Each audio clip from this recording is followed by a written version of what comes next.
this silently.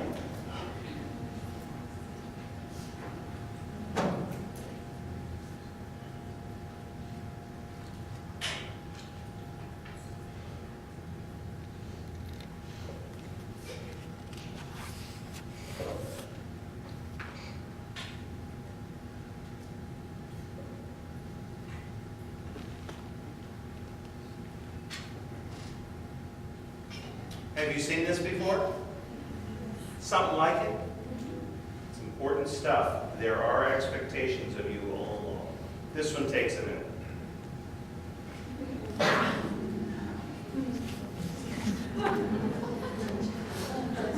How many of you are early childhood? Yeah, you can read that, right? And this one, I just noticed I might better have taken this out, but I think it's still, if you don't think about the hurricane, it's still funny. That's for all you math teachers. And you'll want to be thinking also about what are the additional things that you are going to want to add to your resume that make you more and more marketable. We have a much more diverse population year after year after year. How many of you are also getting your CLD endorsement along with your main endorsement, elementary or something else? That's great. How about some of you that are getting also a special ed minor or something like that? Good idea. Foreign language minor, double major. Good for you. Think about those things. Also be thinking about the kinds of experiences that you want to put on your resume that make it look as though, and it would be true then, you have had a variety of experiences that you can bring to the classroom to enrich the lives of the children. All right. Now I know Dr. Wong also spoke about international opportunities. I think if you haven't already spoken to Mrs. Kerrigan about an international teaching experience and you want to do that, you better do it like yesterday. Okay, because that takes a little extra time. But student teaching overseas, depending on where you want to be and what you want to do, can really add to your strengths. And how many do we have out there this semester? Four this semester. Every time there's. Dr. Warren. Yes. Hi everyone, my name is John Shaw. I'm the graduate program assistant coordinator at UNC. Congrats on wrapping up your final year here at UNC, and if down the road of your career we can help you with graduate level programming, we'd absolutely love to have you back. Most of our programs are about 30 credits. Most of them are online. They are about 2 courses a semester. That's 6 credits, so that'll qualify you for federal aid loans. We do it MA in literacy, curriculum studies, cultural linguistic diverse education, teaching diverse learners, which comes with the SPED and CLD endorsement. And those are the main ones in the school teacher ed. We also have a great educational doctorate program for way down the road. But within the College of Education Behavioral Sciences, we also have principal licensure and the great special education department, technology, innovations, and pedagogy. So we'd love to have you come back when you're ready. That could be in a year or way down the road, but just wanted to throw that out there. So we'd love to have you come back. Yeah, just to support what John's saying, when you are out there and you have a job and you want to, what a lot of HR directors refer to as moving to the right on the scale, that means getting more education and having more experience. So you can be thinking about that. UNC is going to be there for you always. And a lot of these programs that are master's programs are ones that can be done online while you work. And that's a really important thing to consider.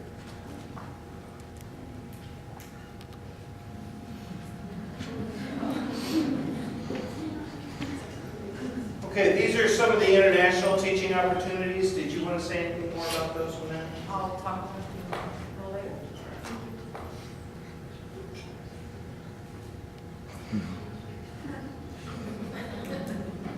How I put this together around the time of the eclipse. So. All right, so without much further ado, I would like to introduce some special guests to you to speak to you, not just from, yeah, I used to be in the field, but they're actually in the field now. So this is Michael Cloud from 27J and Ashley, where's and- it? Thank you very much. How are you? Good to see you.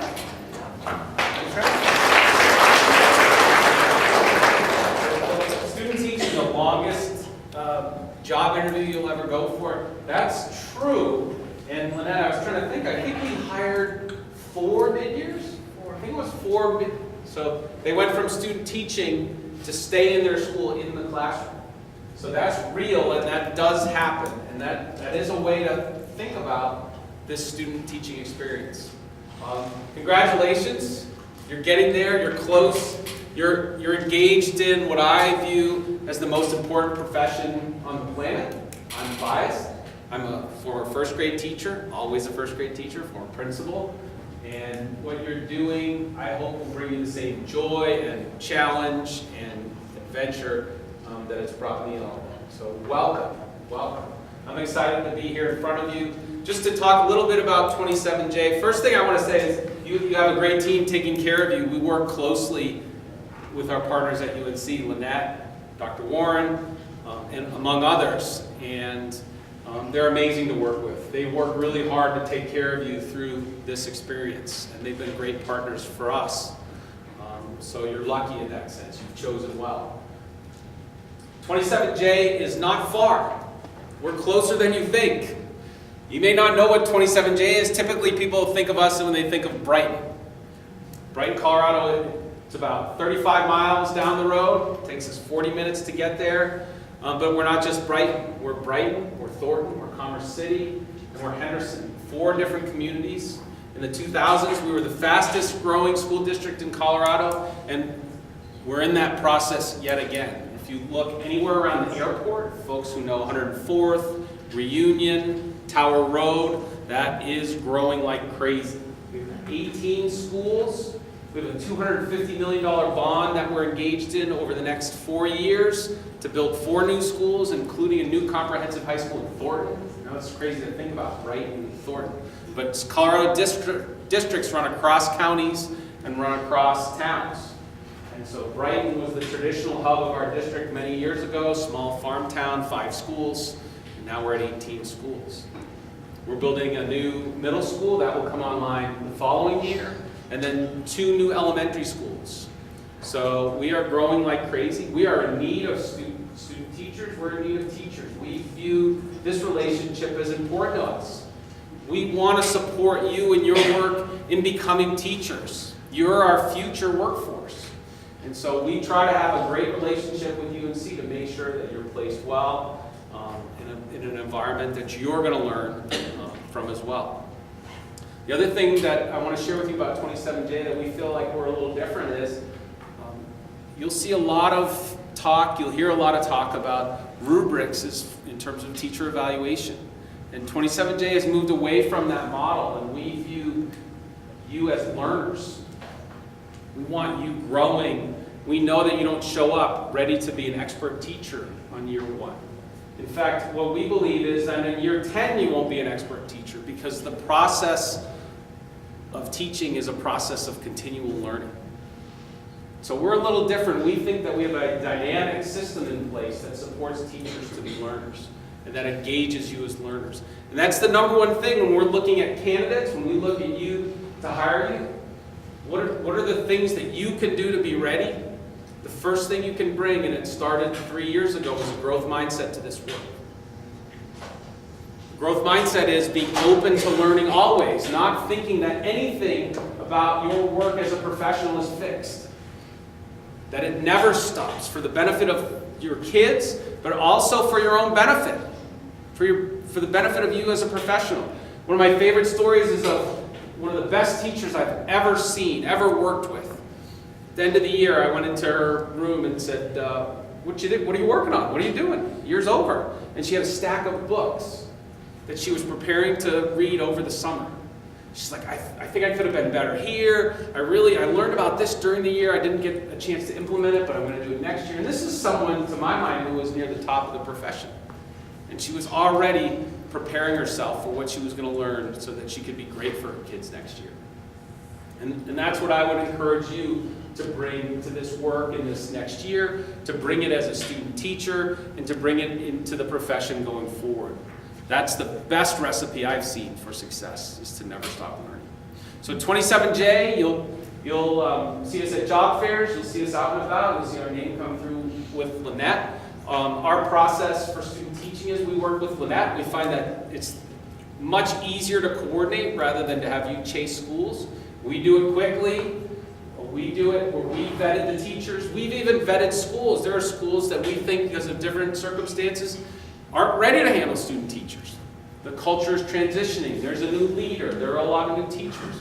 And we vet it even at the school level to make sure that you end up in a place that you're going to learn and feel supported. So we work with Lynette. Go to Lynette. I encourage you to ask about 27J.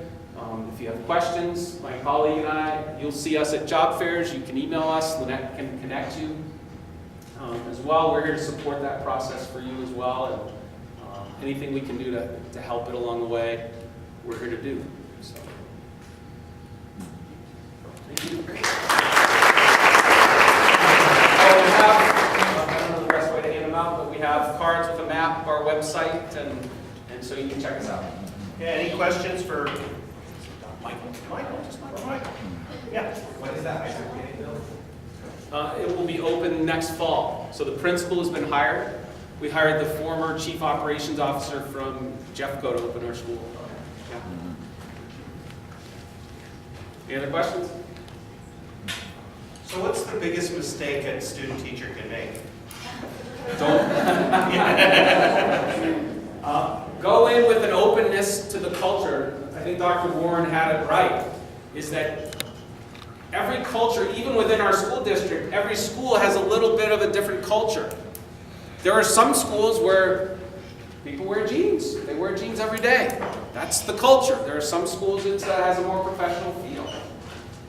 So everyone is a little different. When you go into it, you want to be the learner.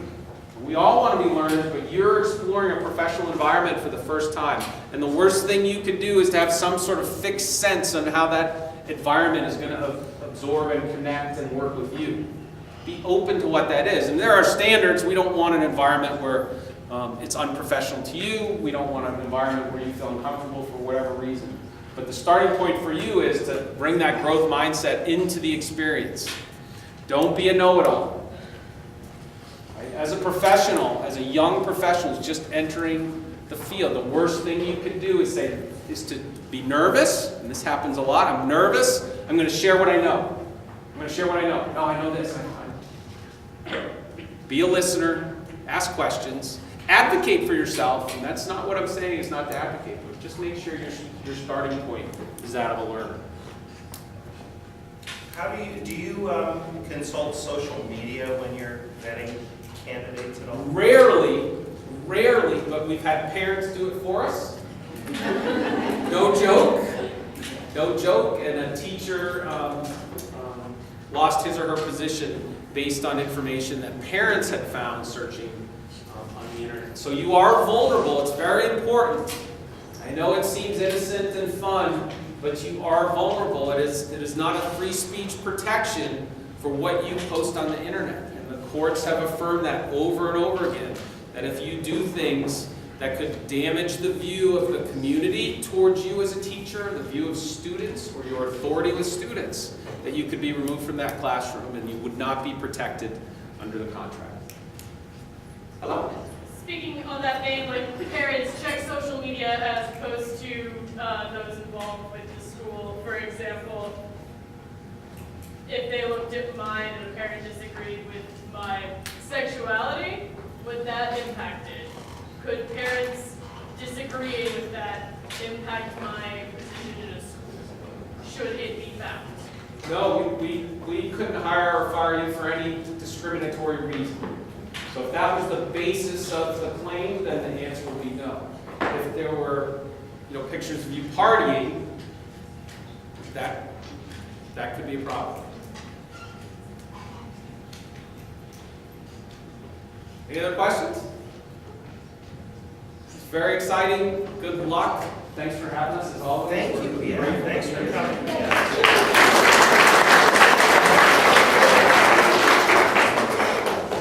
maybe they don't stalk you, but when I was a principal and I was hiring, I'd spend a few minutes with your resume and your cover letter, and then I'd stalk you on. Dr. Gordon, could I just share one Yeah. tidbit about the teacher shortage? That I Yes, think please is do. important? So, right, it's in the news. You hear about it. There are all sorts of stories. And then my elementary candidates folks that I had interacted with, just like you, who are student teachers, saying, hey, I'm not getting through, what's going on? For some reason, this past year on the elementary side along the Front Range, we saw an increase in the number of candidates across elementary pools. So there was stiff competition, 100, 150 candidates per elementary opening. So I want to warn you about that. Elementary in this area is attracting people. We're attracting people from out of state. The folks graduating from UNC, from Metro, and other schools are focused their job search on the Front Range and in the immediate Denver metro area. 27J, being only 16 miles from the Denver border, was one of those lucky districts. Now, if you went just down the road to Bennett and some of those rural districts, not far away, and we encouraged candidates that were struggling to break through to apply there as well, because for a 30-minute commute outside of the metro area, there were more opportunities. So just be aware, and it's changing year by year. It's hard to anticipate how many are going to come our way.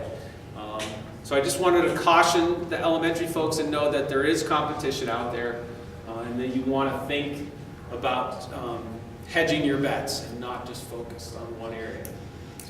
Yeah, we can't emphasize that more. The idea, that's why I was asking who's doing CLD and special ed and all those things that make your background more and more broad. That is really, really helpful. The other thing to do is, I think I heard Michael say, you know, a lot of people are coming to the Front Range. Where are they not going? A lot of our rural schools and some of our urban schools are really hurting. Even though elementary is a place where there's lots of competition, you know, it's not the same in all areas. Math, science, and special ed, wow. We are really hurting in those areas. So if you can buck up your area around that, if you're an elementary candidate with a minor in science or math and want to teach 6th grade, there's middle schools that are dying to hire you, right? Okay. Any other questions about that? On your social media, if you can make your private stuff private. I can't remember who it was telling us last year about branding. Was it you, Michael, or was it somebody else? One of our partners came in and was talking about branding. What's your brand? Who are you as the teacher? Where will they see you? If they Google you, they find you, your brand, or they don't find you. How do you want your brand to look? Don't think of it in terms of fear, in terms of what I don't want to have out there. Think about it in terms of what you do want people to find. When they Google you, what have they found? Did they find that really cool newspaper article where you took a group of students to the Denver Museum of whatever? I mean, what is it that you can do that will help enhance your brand? That's always helpful.